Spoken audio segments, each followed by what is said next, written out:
नमस्कार। पल पल में आपका स्वागत है। आज एक हम दिलचस्प चर्चा लेकर के आए हैं और राजनीतिक चर्चा इस बात की है कि हरियाणा में क्या लोकसभा चुनाव के साथ चुनाव हो सकते हैं। मेरे साथ चर्चा करने के लिए हमेशा की तरह राजनीतिक विश्लेषक और पल पल के प्रधान संपादक सुरेंद्र भाटिया जी हैं। भाटिया जी, स्वागत है आपका। नमस्कार जी। भाटिया जी, एक बड़ा सवाल है कि क्या हरियाणा का विधानसभा की बात मैं करूँगा, हरियाणा के साथ साथ कुछ अन्य स्टेट्स भी है। यानी जिस तरह से प्रदेश के प्रधानमंत्री मोदी का कहना है कि एक साथ चुनाव हो लोकसभा विधानसभा के तो खर्चा कम बचता है, तो ऐसे में हरियाणा की हम बात पहले शुरुआत करेंगे। हरियाणा विधानसभा के चुनाव क्या लोकसभा चुनाव के साथ हो सकते हैं, कितनी संभावना लगती है आपको? ऐसा जी, प्रधानमंत्री बनने से पूर्व से ही श्री नरेंद्र मोदी जी ये बात कह रहे हैं भी देश में हर समय चुनावी मोड़ पे रहता है। उससे देश का बहुत ही धन बल और समय बर्बाद होता है। उदाहरण के तौर पे अगर कर्नाटक में पीछे चुनाव थे तो प्रधानमंत्री वहां कई दिन तक बिजी रहे। गुजरात में चुनाव थे, वहां बिजी रहे। दूसरी पार्टियां भी, सभी पार्टियां बिजी रहती हैं। मतलब प्रधानमंत्री का इसलिए उल्लेख कर रहे हैं क्योंकि वो व्यस्तम आदमी जो देश में होता है वो प्रधानमंत्री होता है। अगर चुनाव, यहाँ तक कि मेरा ये मानना है विधानसभा, संसदीय और स्थानीय निकायों के चुनाव एक साथ 6 महीने के अंतराल में, 3 महीने 6 महीने के अंतराल में, या एक ही साथ, अब ईवीएम आपने एक रखनी, आप 3 भी रख सकते हो। आप एक, जैसे आपको अगर ध्यान होगा, पुराने लोगों को भी ध्यान होगा, 1991 में 1996 में हमारे चुनाव इकट्ठे होते थे। संसदीय चुनावों के साथ साथ होते थे, साथ साथ हमारे चुनाव, हरियाणा के भी चुनाव होते थे। तो उसमें 2 बैलेट पेपर पे चुनाव होते थे, 2 बैलेट पेपर तैयार हो जाते थे। अब आप ईवीएम अगर बाई द वे आपके पास कम है, हालांकि इतनी कमी नहीं है, लेकिन अब स्थानीय चुनाव जो हैं, वार्ड के चुनाव हैं, नगर पालिका के चुनाव हैं, पंचायतों के चुनाव हैं, वो आप बैलेट पेपर पे करवा सकते हो। अगर ऐसा संभव हो तो देश को 5 साल काम करने का मौका मिलेगा। जिसकी भी सरकार आएगी, ये एक प्रयास है भारतीय जनता पार्टी का, नरेंद्र मोदी जी का। हो सकता है इस बार वो कोशिश करें, और मेरा तो ये मानना है जब वो कोशिश ये करेंगे अपने चुनाव, मैं ये नहीं मानता भी मई 2024 में इकट्ठे चुनाव होंगे।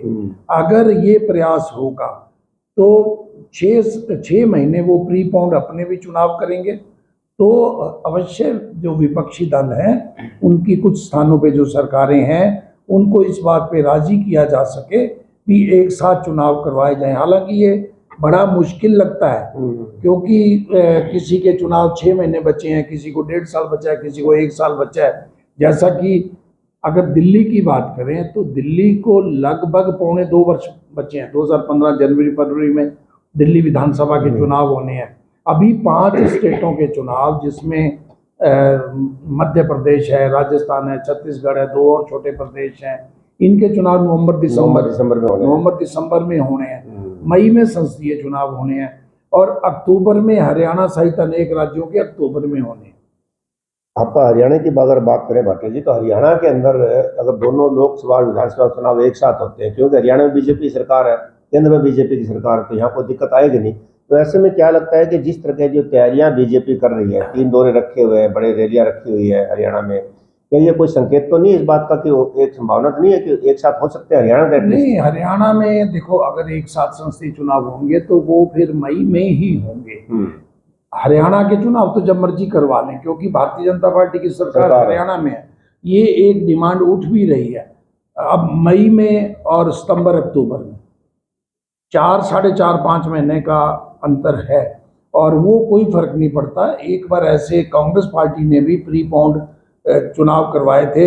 शाइनिंग इंडिया के समय में प्रधानमंत्री अटल बिहारी वाजपेयी जी ने भी उस समय कुछ महीने पहले चुनाव करवाए थे। ये देश में होता रहा है, लेकिन इस बार जो स्थिति है हरियाणा की, तो हरियाणा की स्थिति कोई बहुत अच्छी नहीं है। हरियाणा ये चाहेगा भी हम एक साथ चुनाव करवा लें तो शायद मोदी लहर का हमें लाभ मिल जाए।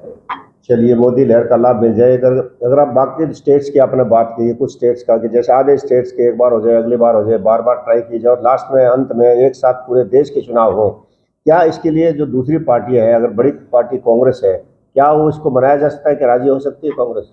ऐसा है, देखो, राजी तो कोई भी इस समय जो है, जैसे मान लिया ममता बनर्जी है, वो नहीं चाहेगी भी एक दिन पहले भी मेरा चुनाव हो। इसी प्रकार जो विपक्ष में मुख्यमंत्री होते हैं वो नहीं चाहेंगे। इसके लिए आपको ध्यान होगा, पुराने लोगों को ध्यान होगा, बाद में उसका कम 356 एक धारा है संविधान की, जिसके अंतर्गत कभी भी किसी भी सरकार को केंद्र सरकार बर्खास्त करके चुनाव करवा सकती है। आमतौर पे जम्मू कश्मीर पे तो अब भी लगती है वो, लेकिन अगर आपको ध्यान हो, जब इमरजेंसी के बाद जनता पार्टी की सरकार बनी और जनता पार्टी की सरकार बनने के बाद जब इंदिरा गांधी जी सत्ता में आई 1980 में, तो 9 सरकारों को जो विपक्ष की सरकारें थी वहां 356 धारा लगाकर दोबारा चुनाव हुए, उनको बर्खास्त कर दिया गया, दोबारा चुनाव हुए। अब सुप्रीम कोर्ट ने उस पर थोड़ा सा बैन लगाया है। अब आपको राज्यसभा में, लोकसभा में पास करना पड़ता है। अगर मोदी जी इस समय चाहेंगे तो वो इसको पारित भी कर सकते हैं। ये इच्छा शक्ति की जरूरत है। अगर भारतीय जनता पार्टी चाहेगी भी देश को ये समझा सके भी एक साथ चुनाव होने में कितने लाभ हैं, तो निश्चित लगता है कि मोदी जी ये प्रयास करेंगे। थैंक यू भाटिया जी इस जानकारी के लिए। तो आज ये हमारी चर्चा थी विधानसभा लोकसभा चुनाव क्या एक साथ संभावना है, इसको लेकर चर्चा करें। अगली बार एक बार हम कोई विषय लेकर आपके सामने प्रस्तुत होंगे। तब तक नमस्कार। नमस्कार।